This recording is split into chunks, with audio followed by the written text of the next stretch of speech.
مم. فيديو عن كاميرا التليفون بفكرة جديدة. اعمل ايه. اجيب التليفون واقعد اشرح الكاميرا.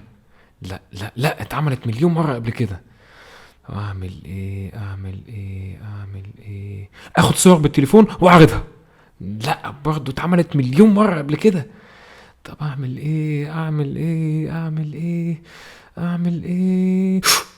لقيتها.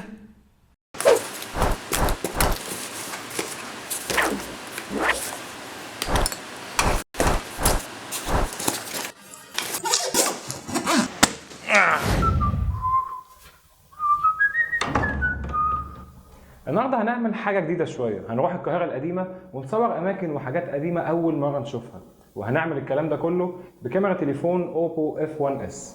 يلا بينا.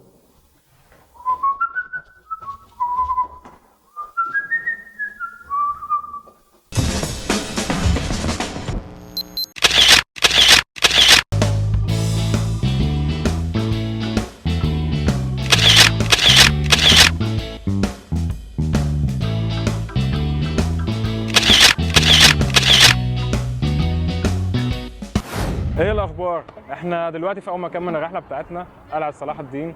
على فكره في ناس كتيره فاكره ان هي دي قلعه صلاح الدين، بس لا يا جماعه، ده مش قلعه صلاح الدين، ده مسجد محمد علي اللي هو جزء من قلعه صلاح الدين. قلعه صلاح الدين هي كل المكان اللي احنا واقفين ده، واتبنى من حوالي 1000 سنه، وطبعا بناه صلاح الدين. وفي حاجات كتيره جدا زي جامع محمد علي، جامع قلاوون، في متحف الشرطه، متحف الكليه الحربيه، في سجن القلعه. في حاجات كتيره قوي هنشوفها مع بعض جوه دلوقتي. عايز اقول لكم ان هي فضلت مقر الحكم لحد عهد محمد علي، ودي فتره طويله جدا. ما تيجوا نشوف.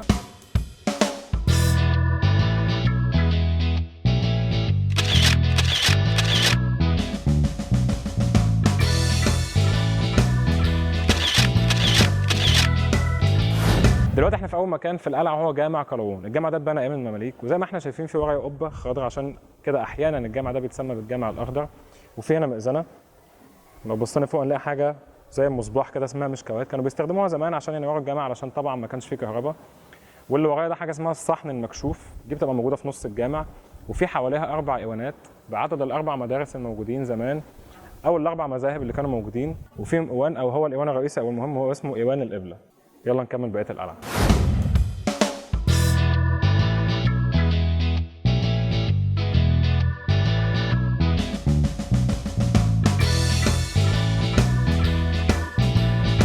دلوقتي احنا في ثاني مكان لينا في القلعه وهو جامع محمد علي. ولو ركزنا هنلاقي ان التصميم بتاع الجامع مختلف تماما عن الجامع اللي كنا فيه قبل كده. هنلاقي ان الساحه بتاعته موجوده بره، والجامع نفسه كله موجود جوه. لو بصينا على الحاجه اللي ورايا دي هنلاقي ان دي اسمها الميضه، ودي المكان اللي كانوا بيتوضوا فيه زمان. تخيلوا المنظر التحفه ده كان المكان اللي بيتوضوا فيه زمان. بس محمد علي اصلا انشا الجامع ده علشان يدفن فيه. فلما ندخل جوه الجامع هنلاقي موجود جوه الضريح او المقبره بتاعه محمد علي. كمان هنلاقي ان التصميم بتاع المسجد من جوه زي بالظبط مسجد ايا صوفيا الموجود في تركيا. يلا بينا.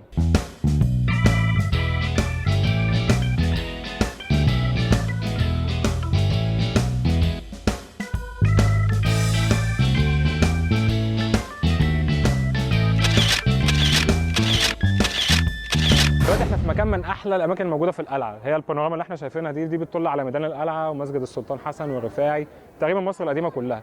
دي من احلى الاماكن اللي انتم ممكن تتصوروا فيها في القلعه. صوريني كده يا ريم. 2 1 تاني. طب يلا يلا. 1 حلوه. لا تاني 1 حلوه. لا هاتي التليفون، هاتي التليفون.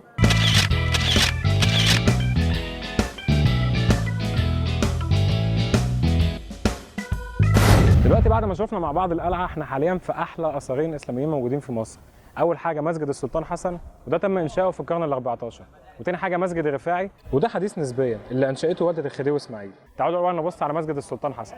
يلا بينا. اللهم أمدنا،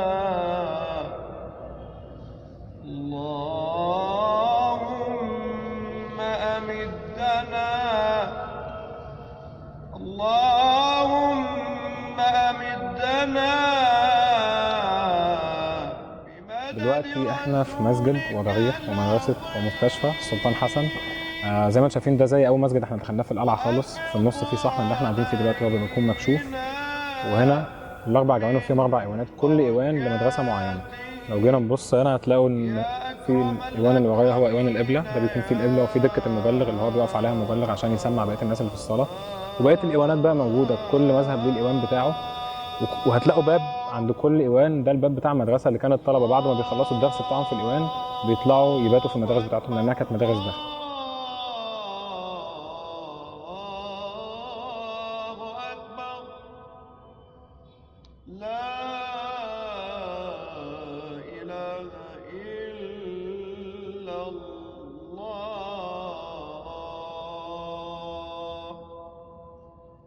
صلى الله عليه وسلم.